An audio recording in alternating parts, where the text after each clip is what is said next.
Chapter 1.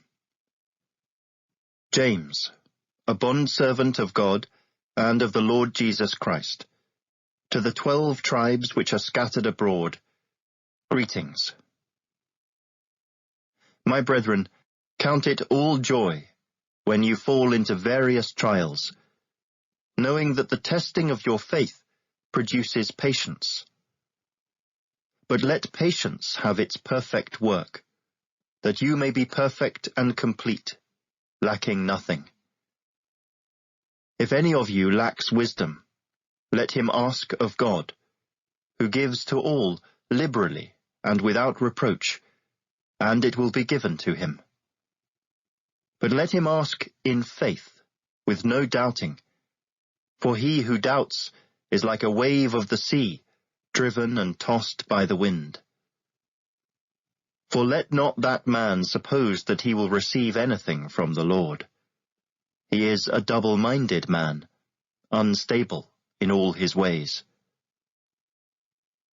Let the lowly brother glory in his exaltation, but the rich in his humiliation, because, as a flower of the field, he will pass away.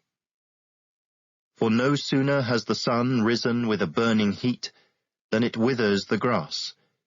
Its flower falls, and its beautiful appearance perishes. So the rich man also will fade away in his pursuits. Blessed is the man who endures temptation. For when he has been approved, he will receive the crown of life, which the Lord has promised to those who love him.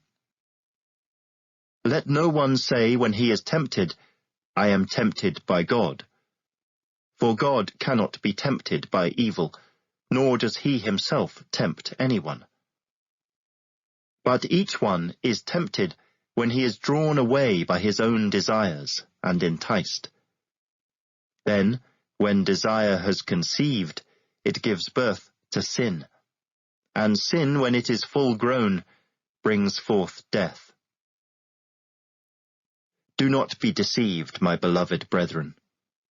Every good gift and every perfect gift is from above, and comes down from the Father of lights, with whom there is no variation or shadow of turning. Of his own will he brought us forth by the word of truth, that we might be a kind of first fruits of his creatures.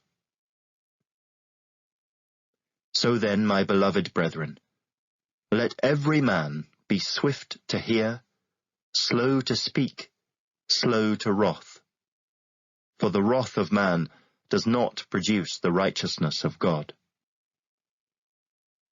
Therefore, lay aside all filthiness and overflow of wickedness, and receive with meekness the implanted word, which is able to save your souls. But be doers of the word, and not hearers only, deceiving yourselves. For if anyone is a hearer of the word and not a doer, he is like a man observing his natural face in a mirror. For he observes himself, goes away, and immediately forgets what kind of man he was. But he who looks into the perfect law of liberty and continues in it, and is not a forgetful hearer but a doer of the work, this one will be blessed in what he does. If anyone among you thinks he is religious, and does not bridle his tongue, but deceives his own heart, this one's religion is useless. Pure and undefiled religion before God and the Father is this: to visit orphans and widows in their trouble, and to keep oneself unspotted from the world.